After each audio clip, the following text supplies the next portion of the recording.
When we put this symposium together each year, we think about things that you might like to hear about that are going on outside the ivy-covered walls, as it were.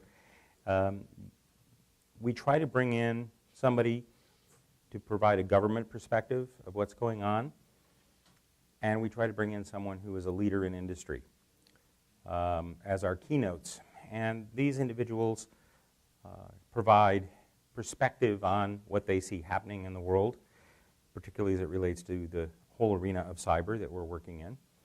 And often those views provide new opportunities, new vistas for things that you can do and places to go to work, problems to address, upcoming trends, or declining trends. Our speaker today is somebody we've known for many years. We've had contact off and on as he has moved through different positions as an entrepreneur, starting as a consultant in the security business. He went on to become founder and president of Foundstone. Some of you may remember that from many years ago as a security services company that was then acquired by the McAfee company. And along with that, they acquired him as a CTO and executive vice president, where he served for several years until I think he got that idea for yet something else to go out and do, and became founder and president of industry-leading company CrowdStrike. He's also author. He's written the book Hacking Exposed, now through several editions. And that's a fascinating read for those of you who are interested in that area, who need a break from regular textbooks to see some of the practical things that are going on out in the world. And that will be part of his talk to us today. Please welcome George Kurtz. Thank you. Thank you. Okay, let's pull this up here.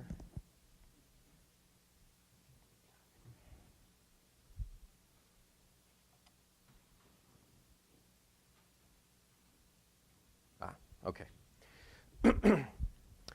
All right. So let me, I hate standing behind a podium. Hopefully this mic works here.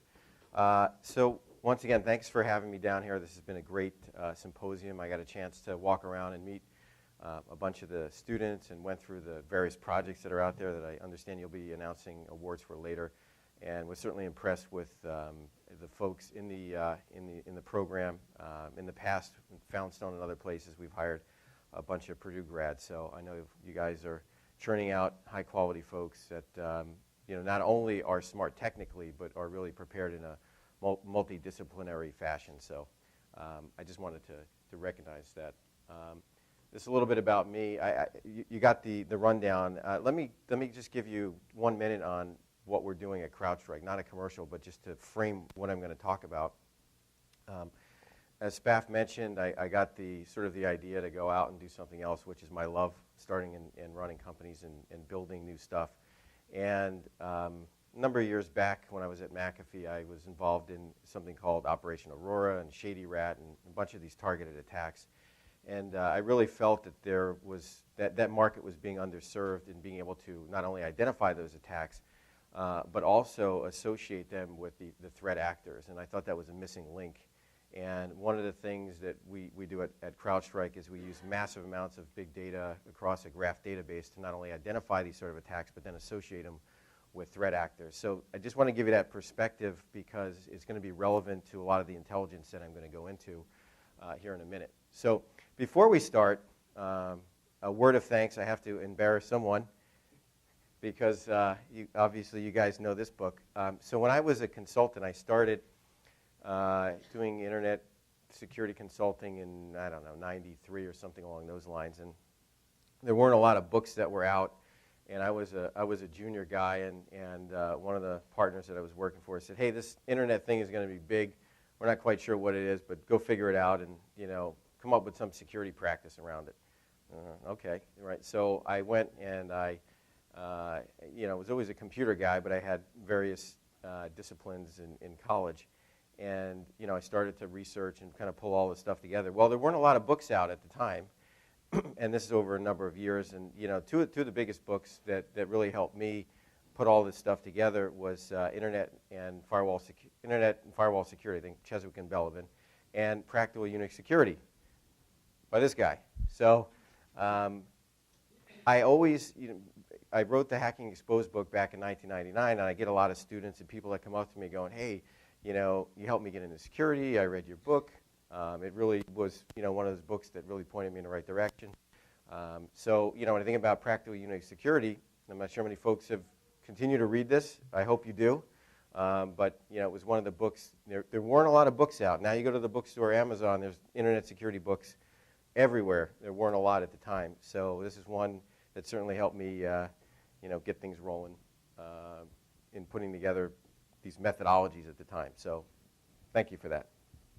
Let me talk a little bit about the agenda. I really want to go through this intelligence-driven approach, which is really important to me, and I think it is important to most companies and organizations. And folks are just starting to realize the power of intelligence and how you link intelligence into a security practice. But it's been very hard and long in coming for them to actually operationalize security intelligence. And you hear a lot about it, but you don't really know how to operationalize it. So I'm going to go through the state of kind of security where we're at today. We're going to talk about a few things that are near and dear to my heart, like pandas, bears, and kittens. And then we'll drive into this intelligence-driven security approach, and I'll give you my parting thoughts. So no PowerPoint would be complete without the obligatory press tear sheets. This is that slide. And I put this in there because if you've been under a rock, you haven't seen, as I call it, the year of the breach last year. But it was really, I think, again, one of those watershed moments where just week after week after week, there's another breach, finally culminating with the target breach that we actually saw. And when we look across, either a DDoS attack or Russians hacking all these computers or, the target headlines, you can really see the interconnected dependencies that we have as a country and as a society.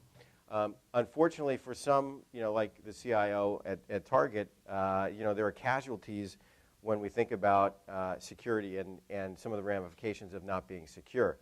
Now, the reason, I'm a technical guy, but when I talked yesterday, I really try to help frame things. Yeah. Oh, okay, I'm going to turn this off.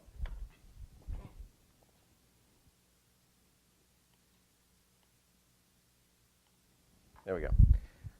I really like to talk about kind of the practical and the business aspect of security.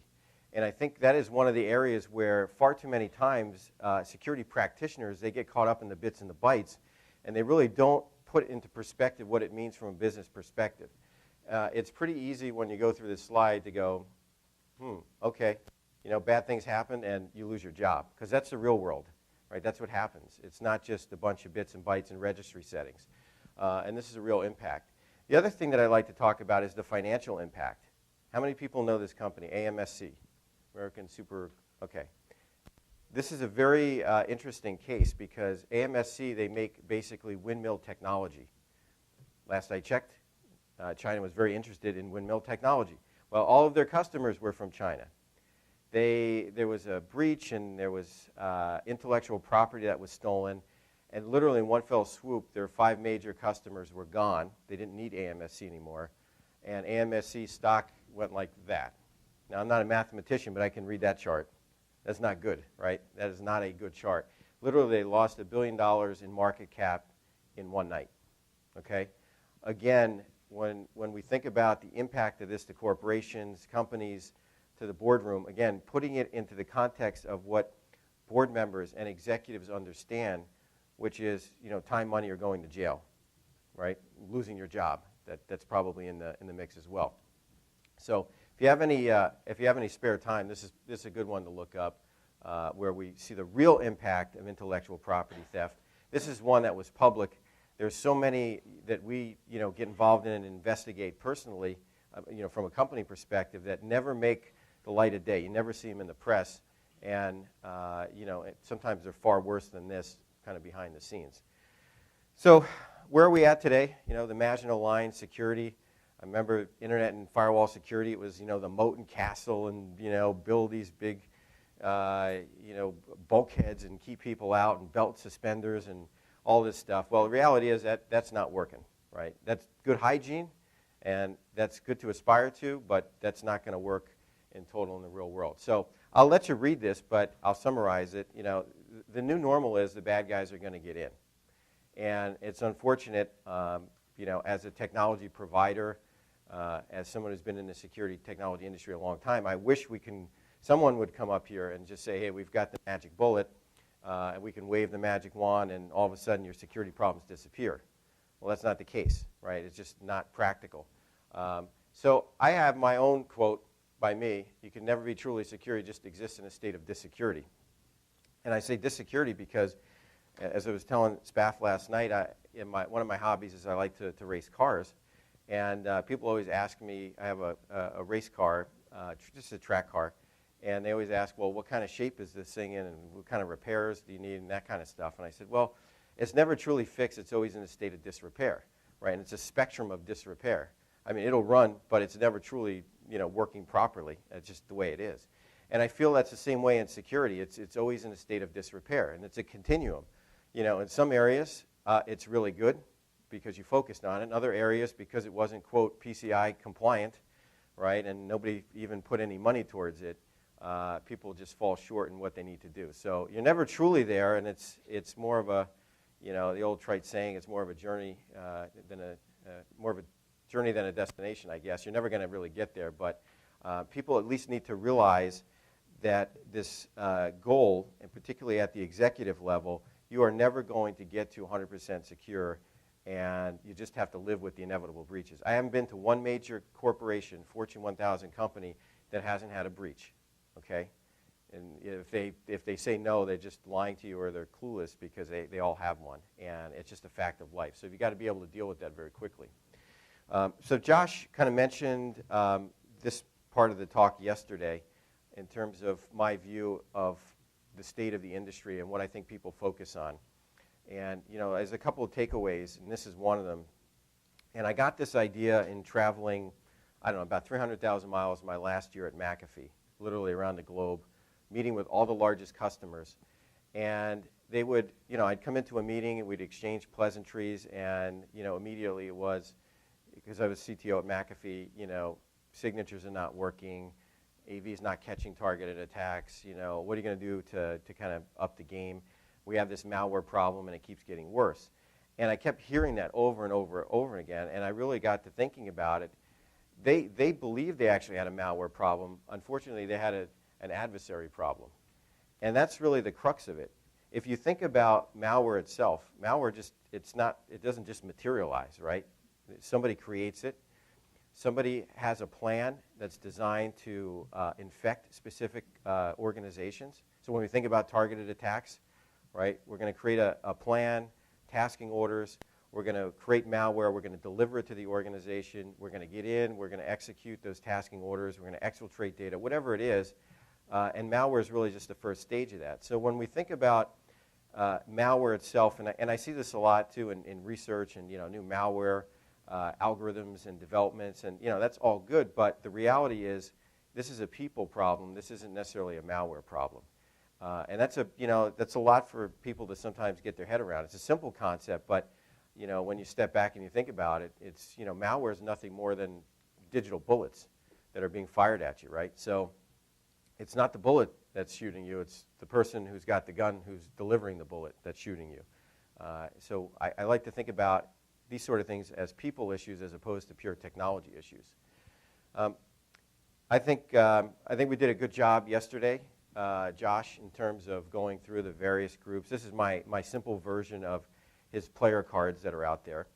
And when I look at this scale of, you know, terrorist and threat sophistication all the way up through nation-state actors and the capability for damage, you know, you've got your various groups that Josh went through if you saw his presentation in terms of the crimeware guys all the way up to the nation-state actors.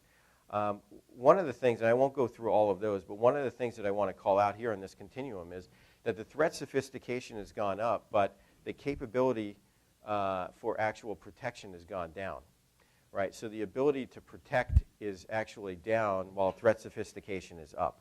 And that's unfortunate. So the bad guys are getting smarter at a faster rate than the security industry can actually respond to it. And some of the attacks that we deal with, you could look at and say, well, that's not really that sophisticated, and it's simple, but it worked, right? The bar only has to be so high or so low for them to jump over it, and they're only as good as they need to be. I mean, why would you spend the time and effort to create an elaborate plan to get into a bank if you can walk in, the door is open, and you can just steal the money? I mean, it's simple, it's crude, but it worked, right? So the bar is only as high as it needs to be, and they just simply jump over it. But unfortunately, they keep iterating their techniques faster and faster than the security industry can, and really that capability for damage is higher than our ability to protect against it. One of the outcomes of this is that if you look at the security industry in general, and you take firewalls and antivirus and web gateways and IPSs, right, all good stuff, it's fine for the opportunistic threat, right, just general hygiene.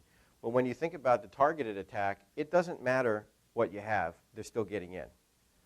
I mean, I would ask the question, and either raise your hand now or get me afterwards if you know of any true targeted attacks against a corporation that didn't have a firewall or antivirus. I mean, it just happens, right? You have them, and they still get in. So the issue is not about necessarily the technology and not having these technologies, right? Because they're kind of basic hygiene. They're checklist bunny stuff. You know, if you go in an auditor, you got to have a firewall, you got to have AV. I mean, it just is what it is. But what I'm saying here is that there is this concept of silent failure, okay? And silent failure is, you know the system is going to fail. Well, you should design around that. Any pilots here? Probably a few, right? Any pilots? Yeah, right? I mean, when you're flying, how many gauges do you have, altimeters? One altimeter? Normally it's like 2 or 3, isn't it? And you're, okay, in his plane, well, don't fly with him. But most commercial planes have like 2 or 3 because they realize if one fails, you know, you kind of you need another 2 to tell you what's going on. So the point here is, we know the system is designed to fail. It is. It's going to fail. The problem is it fails silently. And when it fails silently, you have adversaries that are in your network for 12 months, 18 months, 24 months that you never knew about. We do incident response services as well, and we go out to companies all the time that Amy knocks on the door of and says, we found your data somewhere on the internet. You have a problem. And the company goes, oh, you know, it's one of those oh moments, right?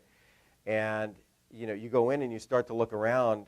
They've been there. Not only one group, but 2 groups or 3 groups. Different groups have been in the organization stealing the latest chip designs, intellectual property, for the better part of 2 years.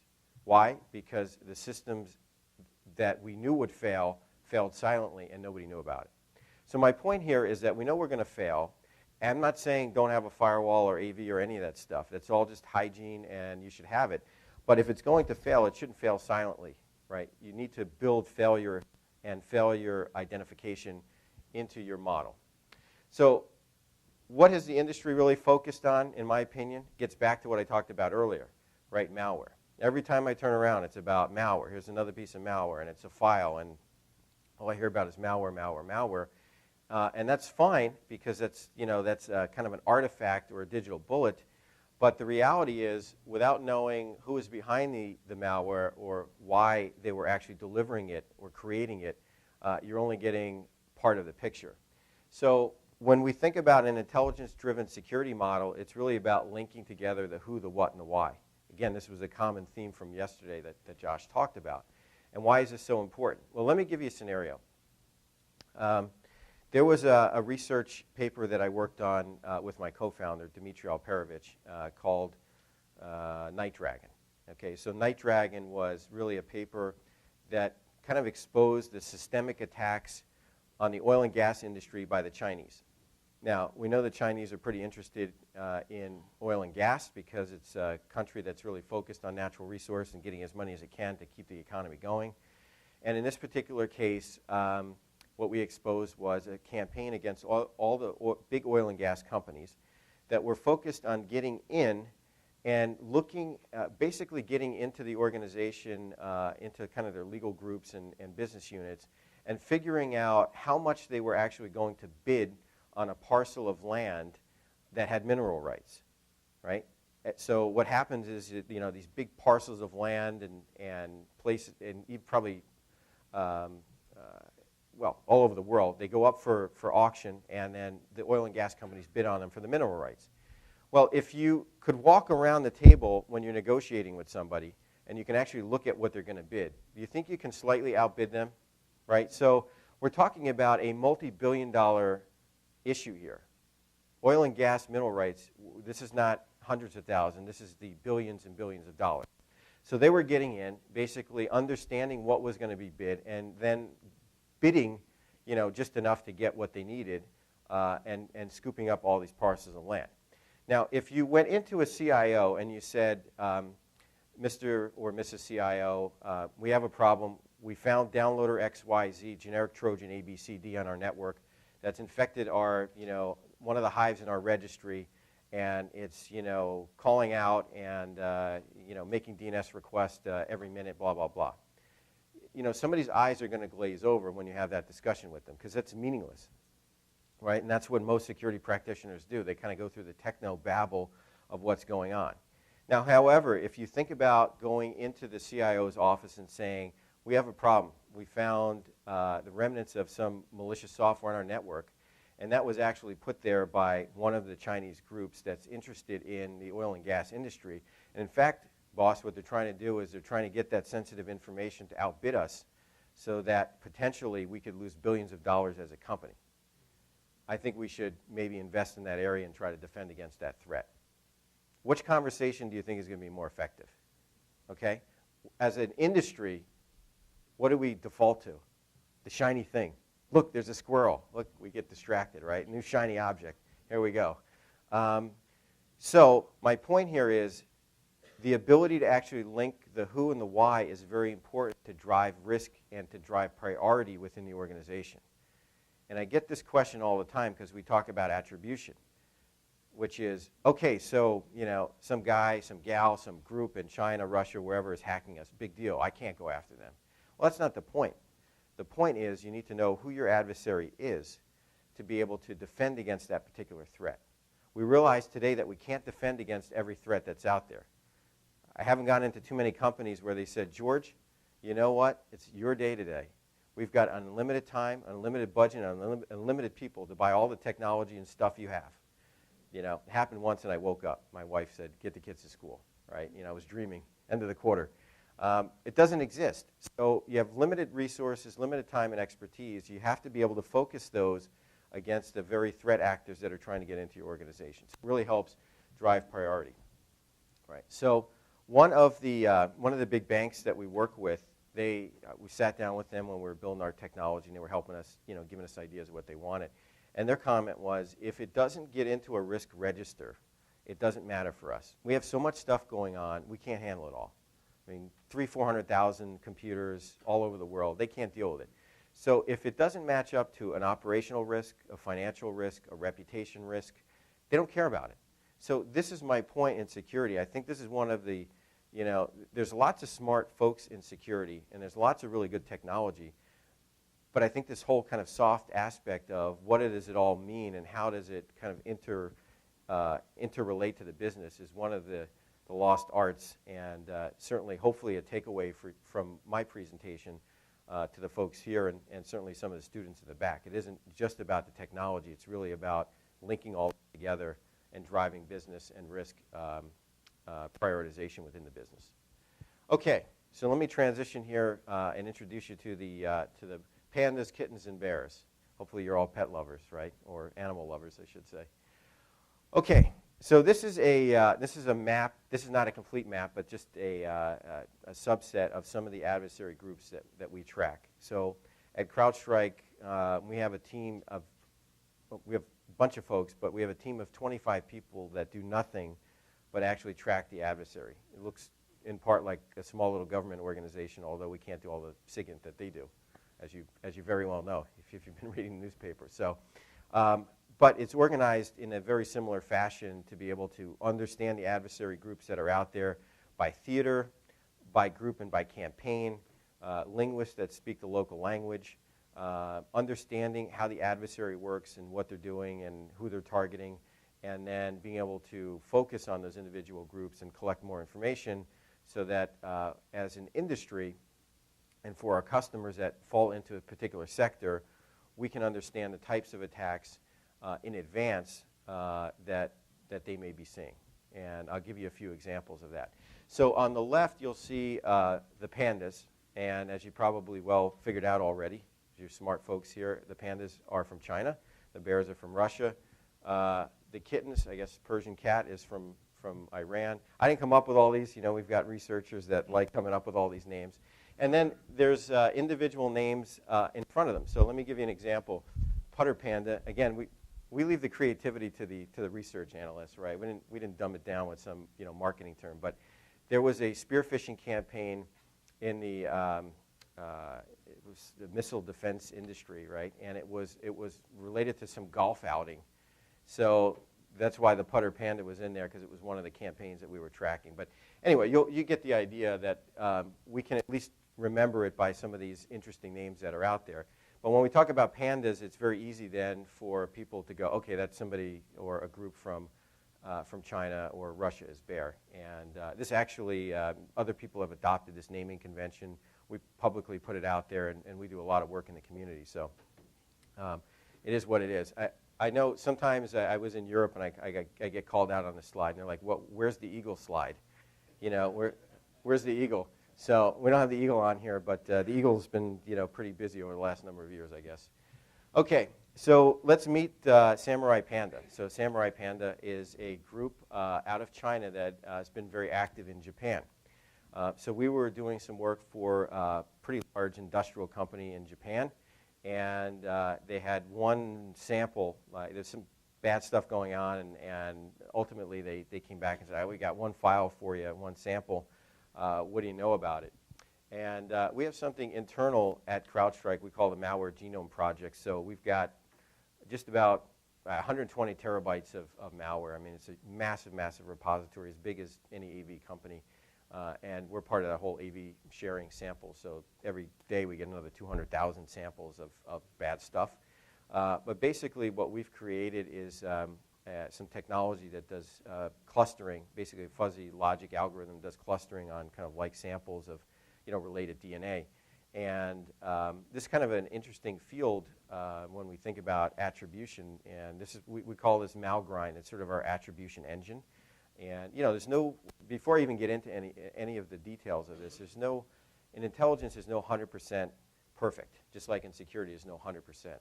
And when we think about the real world of intelligence, we say, okay, well, we think, there's weapons of mass destruction. Okay, well, we were wrong, right? Intelligence was bad. So there's a degree of confidence that's out there, and there's no 100% as we go through this, but there is pretty close and directional, and those are the things that we focus on. So in this particular case, we took that one sample, and we ID'd 300 other samples, like samples, because they shared enough DNA. Then we identified 42 unique campaigns from this particular actor. So we saw 42 individual unique campaigns, and then basically we turned that into 30 unique C2 servers, command and control servers. Now, why did I go through this example? Because what typically would happen, and this is one of the areas that really frustrated me being in the AV industry, right? It was a customer would find a piece of malware, they'd ship it up to their AV vendor, just pick one, it doesn't matter, and somebody would grind, the chimps behind the scene would grind out a signature, and then boom, here you go, right? But no one was really taking the time or effort to answer the question, well, why was it there? Who was behind it? What are they after? It was just a file. It was literally just a file. And that's the wrong approach, right? The approach is ask the question behind the question. Why did it get there? Who was behind it? What are they after? So that's what we try to do. And in this particular case, we took one file, and it was this whole huge campaign that was systemically targeting most of the big, they have these big trading companies in Japan, these heavy industry, because they had a lot of technology, battery technology, and earth-moving technology, and oil-finding technology. I mean, you go down the list. This is what, again, gets the business people excited, when you can put it in terms of, hey, not only are we getting targeted, but all of our competitors are getting targeted, the industry is getting targeted, and here's what they're after. Now, when we think about the ability to do this, we've got some students in the back and folks from all over with various backgrounds. If you think about, if you code, or if you programmed, if you think about your code, I almost guarantee you, you have similar traits in almost every program. You might use similar libraries. You might construct it in a way where your formatting is very similar. You use just a style, right? It's a style of how we talk, how we write, and how we write code. And that's just the way it is. I also bet, and you can back me up on this, Spath, that programmers are one of the, the group of the laziest people I've ever seen. Is that true? Yeah. Okay. What do? They keep reusing the old stuff. They, write it once and reuse it.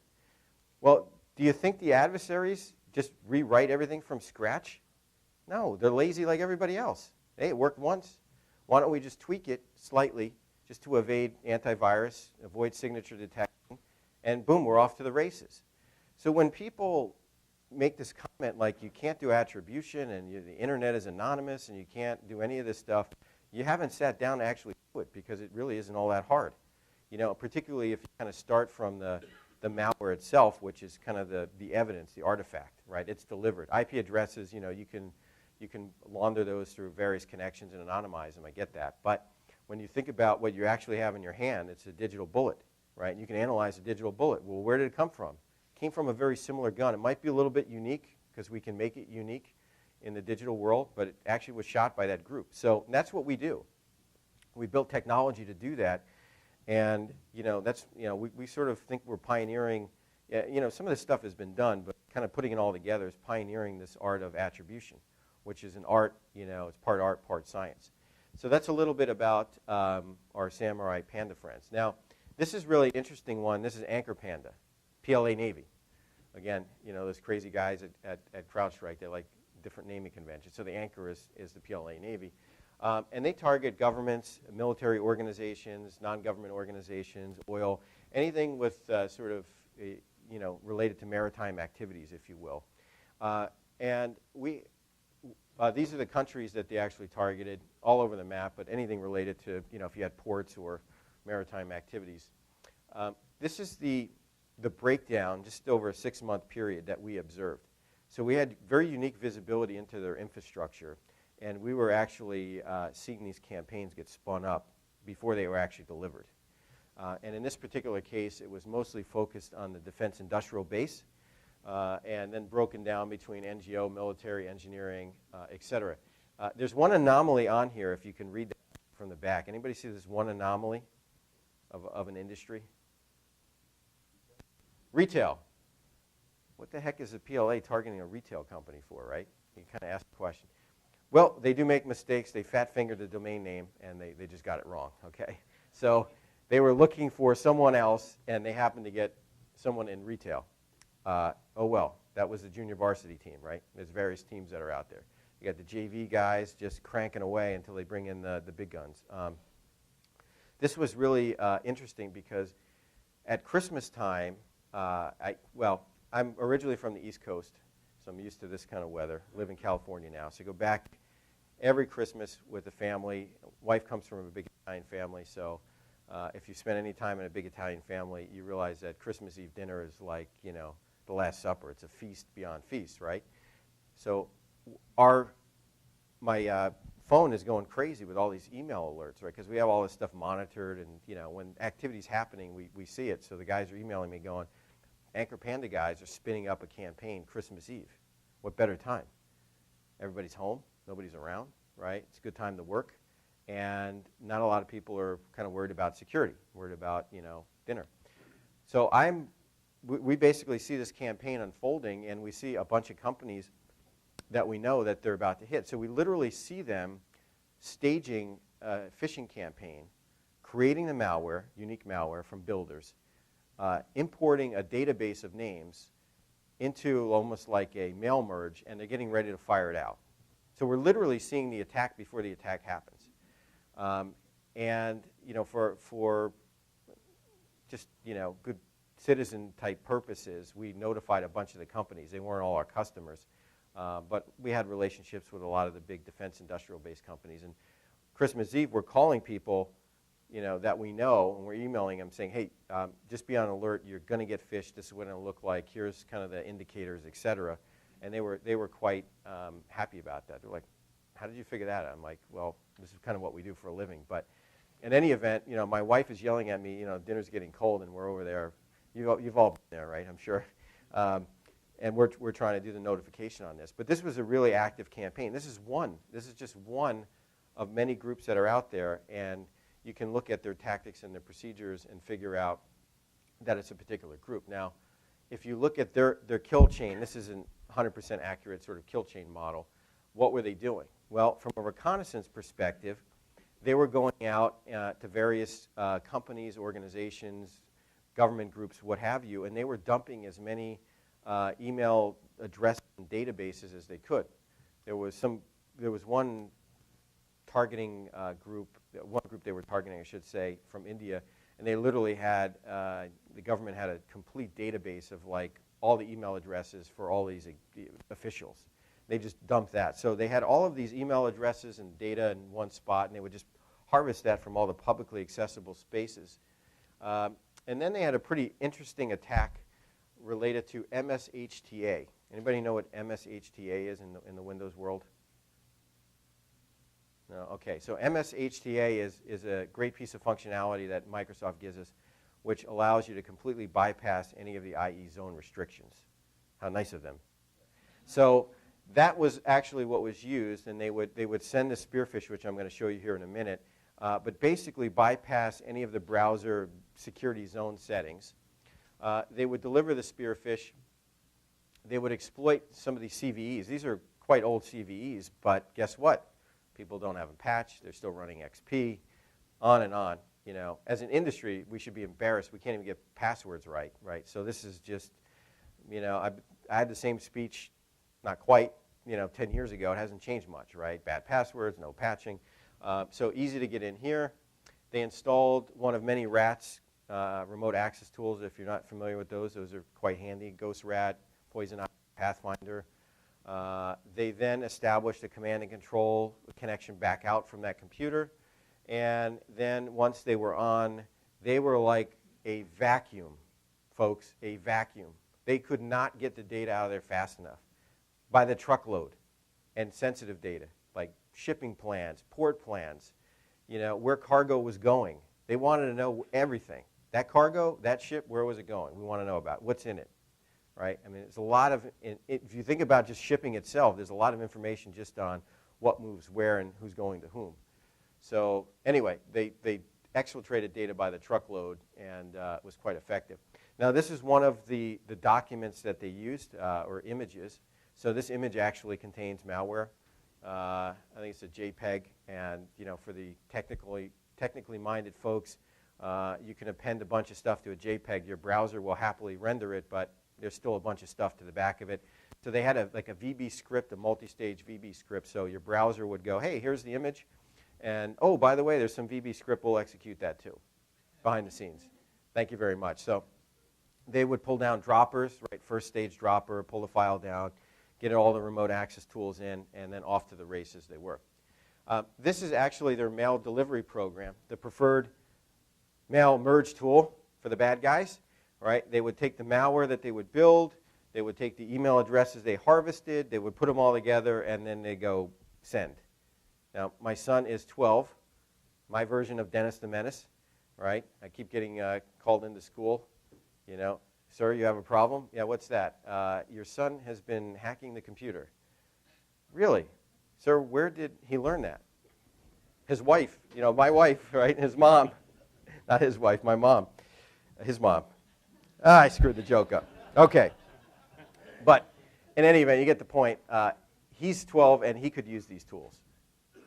Right? It's so easy to do. This actually is one of the remote access tools. We had to do the translation on it. You can see, that it's installing service host, which is a very common attack file within the Windows world. It allows you to break through, depends on your configuration of it, how you want to go through the firewall. The interesting thing about doing all the translation on this, and again, we've got linguists that do this, is that kept seeing this thing called leaky chicken. You're like, what's a leaky chicken? Well, leaky chicken is really a compromised system. When you do the literal translation, it translates to leaky chicken. So you kind of got to know like what's happening behind the scenes. It's kind of a fascinating, art to go through all this stuff. But again, these are the tools that are created. Some of them are routine. Some of them seem unsophisticated, but they're pretty well organized in putting all this stuff together. And I think we had like 2 gigabytes of tools that we were able to collect. Some pretty interesting stuff. Okay, so switch gears to a strategic web compromise, better known as a watering hole attack, right? And these are very, very effective, and we're seeing more and more watering hole attacks. Why? Because people are getting a little bit smarter on the phishing attempts, right? I see an email that comes in, it kind of looks legitimate, but I'm just going to go right to the Amazon website or right to the UPS website. I'm not going to click on that thing. So people are getting a little bit better, not a lot, but a little bit. So strategic websites basically allow the adversary to compromise a website, place their malware on that website, and then the general idea is we want to get as many people as we can to connect to that website, hopefully within the target environment that we're trying to get into. So I guess last year there was a pretty big Java exploit that was a 0-day, and it just ran up and down Silicon Valley because Silicon Valley uses mostly Macs, right? And what they were doing is they were getting into the websites of where developers normally go. Hey, I'm developing code for the new iOS, application. I've got to go get new libraries or whatever. Well, if you break into those, the developers are going to show up there, right? And those are easy ways to basically compromise some of the technology companies that they wanted to get into. So this is again, just the summary of what I talked about. It's pretty hard to detect those, not very easy. It's not coming in via an email or a spearfish. It's, your folks are going out somewhere getting themselves infected. And the programs that are out there are pretty sophisticated. They can tell what browser you're running, what operating system you're running, whether you have patches. It's an auto root sort of toolkit, and it just goes through, okay, yeah, I profiled what George is running. Yep, we found one, boom, we pop it, and then it goes into a nice dashboard that allows you to manage it and understand all of the various connections and companies and computers that you've actually compromised. So this is something that we just came out with. We had a 2013 kind of recap, a threat report. It's actually on our CrowdStrike website if you're interested. But one of the takeaways was a kind of a detailed profile of Energetic Bear.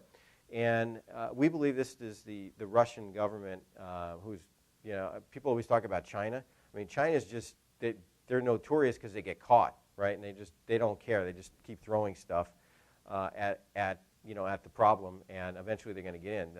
The Russians they've got some really, really good folks, and they're very sophisticated, right? So in this particular case, we saw them targeting energy companies, technology, research, government, construction, kind of anything related to. Playing the guitar, there he is, Spaff. All right. So we've got tools that they were using, this HavXRat and others. And let me just give you a little bit of a breakdown on what we saw there. So it was a lot on intelligence gathering. It wasn't so much IP exfiltration. It was more just intelligence, wanting to know what was actually going on. And based upon the targeting that we saw, it certainly appeared to be government related. And if you do this long enough, you can see, just like in the physical world, right, how criminals operate. They're smash and grab sort of robberies. They're like, okay, they just, got smashed and got in and got what they wanted. And there's others that are more well thought out, if you will, right? And they're after a particular item, and you know why they're after that item, et cetera. In this particular case, we were able to kind of observe what they were targeting and how they were operating, and it certainly looked like the TTPs, if you will, tactics, techniques, and procedures of a government organization. The other thing too is and these are just characteristics, and you can't rely on necessarily just one aspect of this. But when you put all of them together, you go, that kind of smells like, the Russians have been very, very busy. But this is build times, a lot of the malware that was used, and it was constantly being changed. But we plotted that, and it was consistent with sort of operating hours within Russia, if you will. Again, these are not 100% type things, but when you start adding up how they operate, which we've seen before, most of all of our analysts came out of the government, They all had clearances, so it's not like they forgot how the Russians operate, right? It's kind of like, okay, you know, that looks like one of those.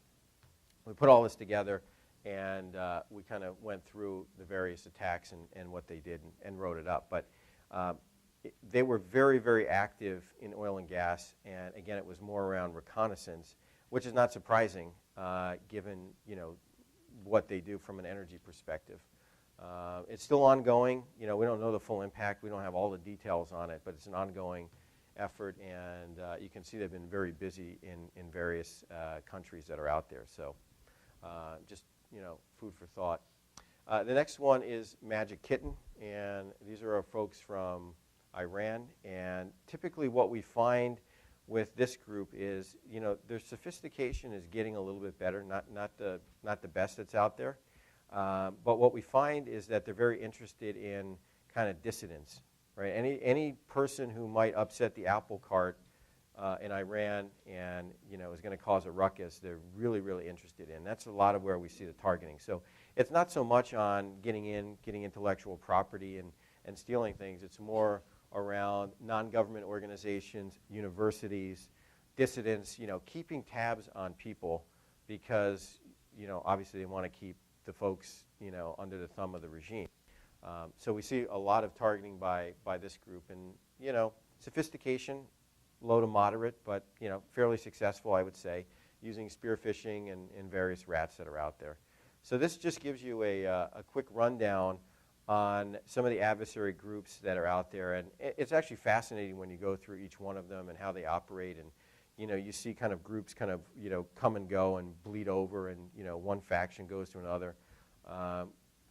We also track Syrian Electronic Army and, you know, a bunch of other sort of hacktivist type groups, and, you know, the lines are blurring. You know, everything's kind of coming together. Even if you look at the crimeware groups are using a lot of the tactics that, you know, have been, I would say, pioneered by, you know, some of the more nation-state adversary groups in terms of being able to target a particular organization, get in and exfiltrate data, but in this case, credit card information.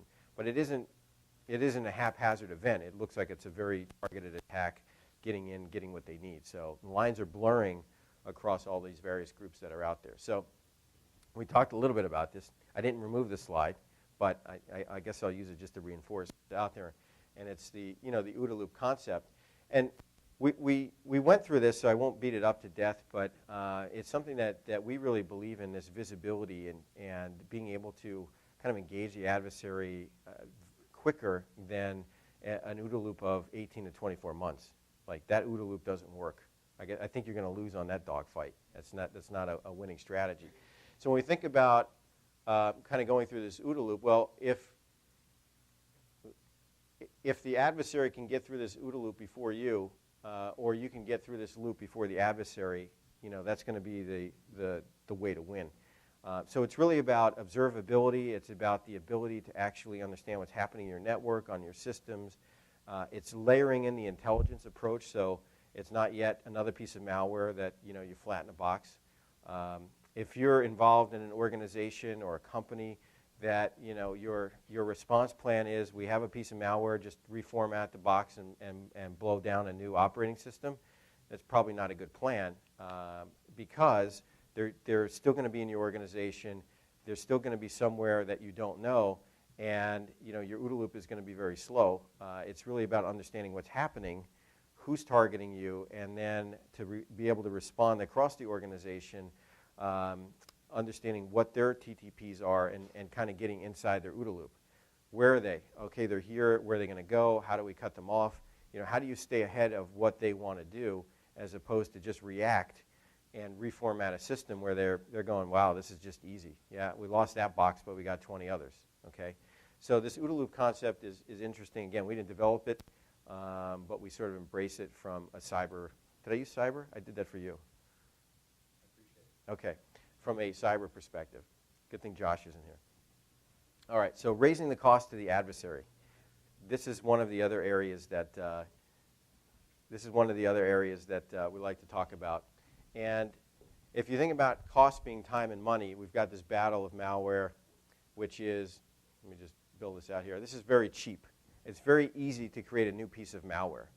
I mean, you can do a million new pieces on a high-end multi-core system, just tweaking the signatures and the files themselves. So it's very easy to do that. But where does the industry focus? As I said earlier, when I started the presentation, it's all about the malware. Well, we found a new piece of malware. We got a new signature. Okay, let's start this process again, right? Just spin the wheel.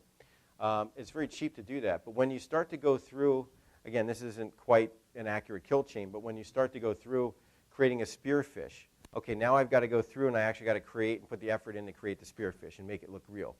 Then what I have to do is I've got to go register some domains with some dynamic DNS providers. Not that hard, but a little bit more work.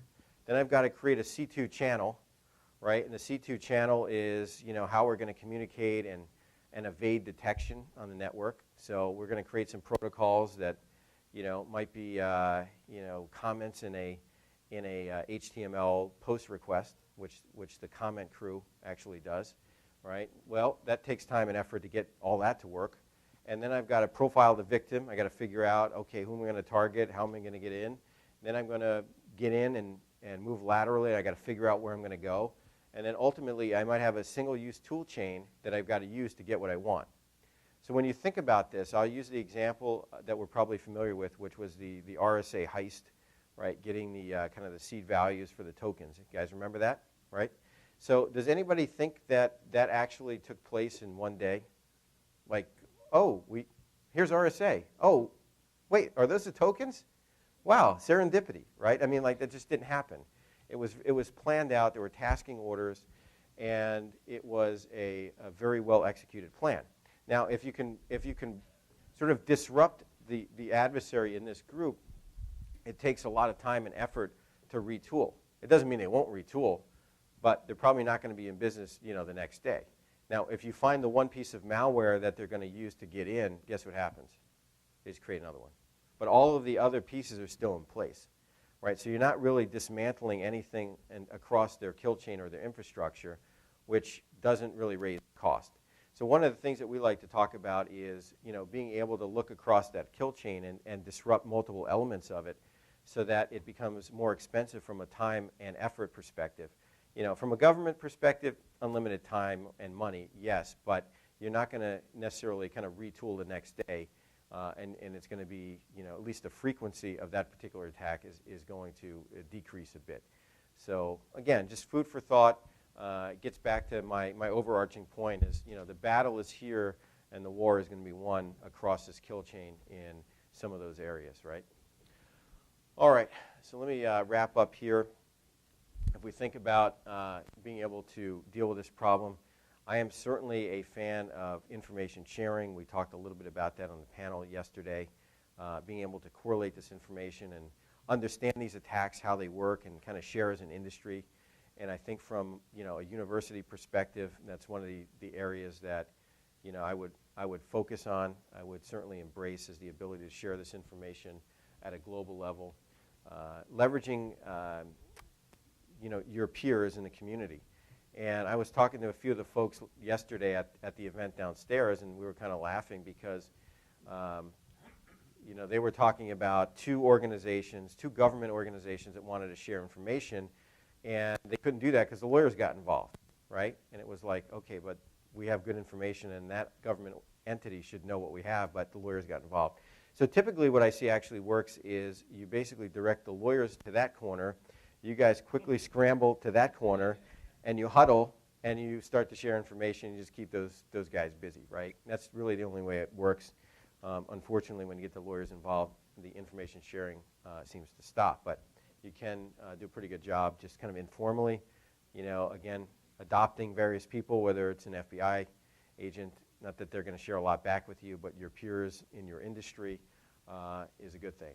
Understanding the who, the what, and the why. Hopefully, I've given you, again, the takeaway on it isn't about going after somebody in some other country. It's about understanding that adversary that's trying to get into your organization, understanding how they operate, and then creating an effective intelligence-driven defense program to engage that adversary and at least identify them and hopefully be able to minimize any impact they have within your organization. They're not going to go away. Maybe they will get frustrated enough and go somewhere else. Maybe there's the virtual club. Do you remember the virtual club? Remember that? I had that. My first car was a pile of junk, and I was so happy that I put a club on it. You know, remember those? It was like, somebody might steal this thing. I lived in New Jersey, though, which was the car capital, like, theft of the world. But it was annoying enough that hopefully somebody went to some other car that didn't have the club. You know, maybe there's a virtual club, which is we make it painful enough and these guys go somewhere else. I'm not quite sure that that's going to happen. My point, though, is when you can wrap this who, what, and why together, and you can tell the story to management or executives in time, money, compliance, or losing your job, you're going to be much more effective in the real world. That's the real world, right? It isn't just about the bits and the bytes. So, again, takeaway for you. And then this, you know, intelligence-driven security model. It's really focused on using intelligence and operationalizing intelligence, which a lot of people have a hard time. They just hear intel, and it's, you know, again, it's either a black art or it's some, you know, newfangled thing. But if you are able to manage and put the pieces together, you're going to be much more effective in telling the story, and more importantly than telling the story, to actually raise the bar and raise the level of security within, you know, your company, your organization, your university. So with that, I'm going to wrap up here. Let's see, timing-wise, we probably have a little bit of time for questions. So let me maybe pause and see if there's any questions that are out there.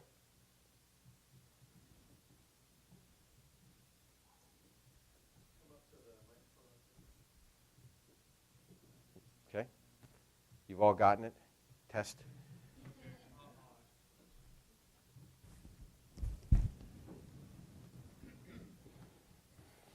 So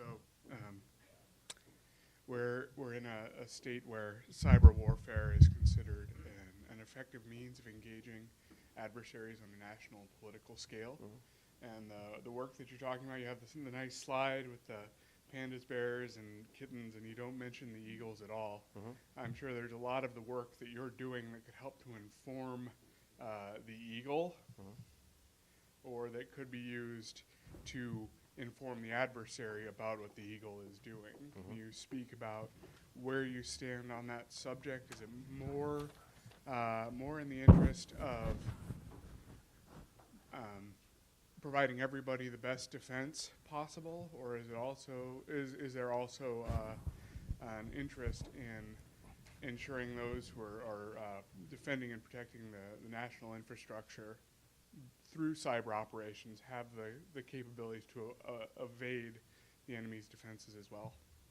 Yeah, that's a good question. So if you look at our philosophy, I mean, we don't have a lot in the slides, but you know, we're looking at the problem from a worldwide perspective, and not necessarily saying, okay, if we didn't see activity from one group or another, that we're not going to put it in our intelligence reports. You know, that particular group is pretty good, and they don't necessarily show up all over the place. I mean, they're not as noisy as many of the other folks that are out there. But as a company, you know, we're not focused on saying, okay, well, we're not going to, you know, if we find something related to that, we won't put it in there. And in fact, I mean, we started, you know, where it was quite easy and where we had a lot of expertise in terms of, you know, the China piece, and we continue to add out. You know, we've got all the cybercrime and other places. So we're not taking a stance that we won't put them in there. It just hasn't been a focus for us as a company. And you know, now kind of post last year, lots of companies that are outside the U.S. are going, hey, what else do you know on this stuff? So philosophically, we just want to put the best intelligence out and let people use it how they want to use it. My question is a little bit of the grouping that you group nationwide, and you said, okay, the eagle is missing, I miss Europe. But actually what I see is that from a company perspective is that we are hacked by other companies that want to have either our IPR or threat our business. Mm-hmm. So for example, I work for Saab, a Swedish company. We do a fighter jet, and when we go to the market, we meet, for example, the France Dassault aircraft, and in that we get a higher level, closer to the actually when the bidding is closing of attacks. Of course, we don't know if it's the France or if is it Lockheed Martin or Boeing or whatever we are competing towards, but we see that also. So it's not just that, oh, the bad guys are the pandas, whatever, or eagles. It's not nationwide. It's actually the various is a lower level also between companies. So how do you look at that perspective? Well, I think, isn't espionage, isn't that a French word? Yes. Yeah, I think, right? So, I mean, that group has done pretty well in the past, first class in Airbus, you had little microphones and stuff like that. So, it certainly happens. I think you get more of kind of the employee, taking data sort of thing. And I mean, as an example, we don't, just practical purpose, we don't see companies in the U.S., Boeing's or whatever, going, okay, we're going to go get an Airbus, right? It just, we don't necessarily see that. What we do see more is, people leaving and taking trade secrets and intellectual property. Certainly governments going, hey, what's going on with Boeing? I mean, that's an easy one. But we don't necessarily get into, kind of company to company. We're doing it at the macro level, kind of looking for the broader trends that are out there. It certainly happens, and it certainly happens, sort of government to government, and in some cases, government to individual companies. But, as an example, I just give you my opinion, and this is just my opinion, doesn't mean it's true, is that from a U.S. perspective, obviously you've seen their capabilities, they're pretty active. I haven't seen anything where the U.S. is like, okay, well, we got into this company, here's now the trade secrets for Airbus, here you go, Boeing. I mean, I just haven't seen that, right? So if you look at other countries, that isn't necessarily the case, and it's case-by-case basis where that information can be shared around. But from company to company, we've seen mostly, people who are insiders and taking piles of data and going somewhere else. Yeah, why I ask is because 2 years ago, our CEO's mail and SMS traffic were hijacked and emailed to the Swiss government saying that our aircraft was not that good to have. So, of course, when that happens, you need to look into how it has been done or whatever. So it is there, and when the money rises up, of course, you start using other means to actually win. So. Yeah, well, there's, just like there's botnet for hire and malware for hire, there's hacking for hire, right? Question? Yeah, I'd like to ask you about how you identify who, because from where I am, I'm defending a couple of hundred systems, and we get attacked from one place, we ban it, then the same attack will, exactly the same, will come up from a different IP address, we ban it, and another one pops up, and another one. So obviously they have not a botnet, but they have a network of hosts, compromised hosts from which they attack. Sure. And so how do you identify who's attacking when they're hiding behind VPNs and maybe Tor or their networks of compromised hosts? And do you think IPv6 will make that even more difficult? Or? Well, I mean, I think what you're talking about is really location-based attribution, which is pretty hard. And we're focused more on effects-based, right? So what is the ultimate effect of that particular attack, and what are the tools that are used? You can hide IP addresses, and you can launder those all day long, but ultimately, what do you have to deal with? And you have a piece of malware, you have the attack itself, you have the tradecraft of how it unfolded, and those are things that you can't necessarily hide. Here's the file. This is what they use. Okay, well, it isn't hidden. It's right there, and then you begin to look at how that was constructed, how it was used. I mean, as I said, it isn't really all that hard. We'll see a bunch of attackers. I'll give you a simplistic example. If you're familiar with Poison Ivy, which is a remote access tool, right? People go, well, everybody can use Poison Ivy. Well, that's true. There's a bunch of configuration options for Poison Ivy. And guess what? People are lazy. They keep configuring it the same way because it's worked for them. So we really start with the malware itself, and then we look at also kind of the tradecraft of what they're after and how they're doing it, and then we just bucket them into the groups that we've been tracking for a long time. And that's how we do it. And again, as I said, there's no 100%, but I can tell you mathematically that file is pretty close to that file, and we knew that file was related to one of the pandas, right? So that's kind of the way it works. If you just do location-based attribution and blocking, I mean, that's kind of a, that's not gonna work. Thank you. All right. Hi. You were actually talking about the people behind an attack, right? So now taking outsourcing to a new level, where now trends are emerging where people actually outsource the attack itself. So you can have a clear demarcation between the sponsors of the attack and the people who actually do the attack. Now, if you were to truly identify the person behind the attack, you were to be trying to figure out the sponsors, not the attackers. So how do you do that when outsourcing is also becoming a part of the attack framework right now?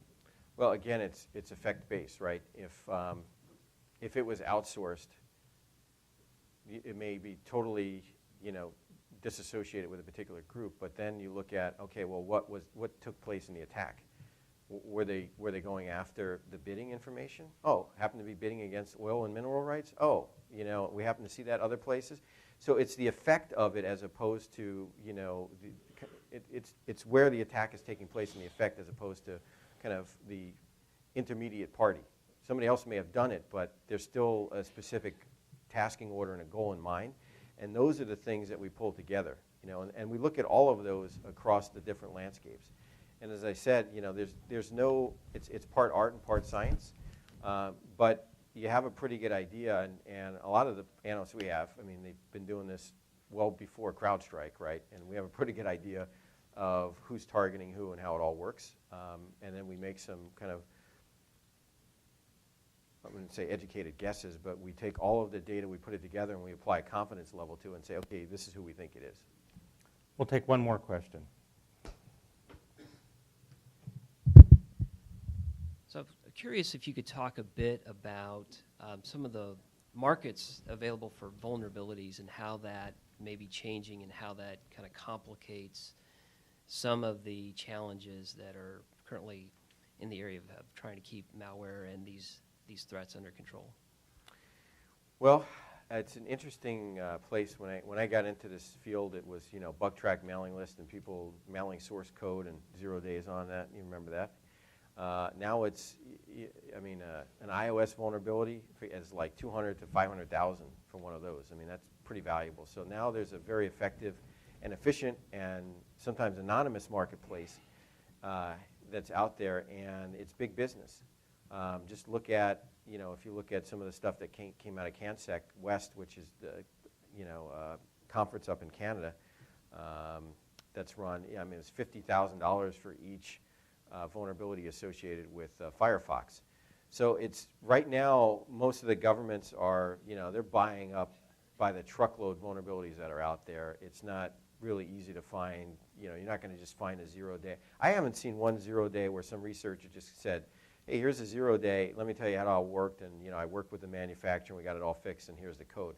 I just haven't seen that in the last number of years. It's all behind the scenes. There's actually brokers now for these vulnerabilities. You can go to a broker and he'll broker it out. It's kind of all anonymous. And there's a whole network of folks that are out there. So, it's just kind of the maturation of the security industry itself, and realize that that's big business, not just a hobby anymore. It's not just a bunch of folks going to DEF CON and having a few beers. It's big business for the governments. It's big business for the companies. And there's real money at stake. So, I don't know that that's good or bad. If you look at like the bug bounties that Google has, I think they've been very effective, right?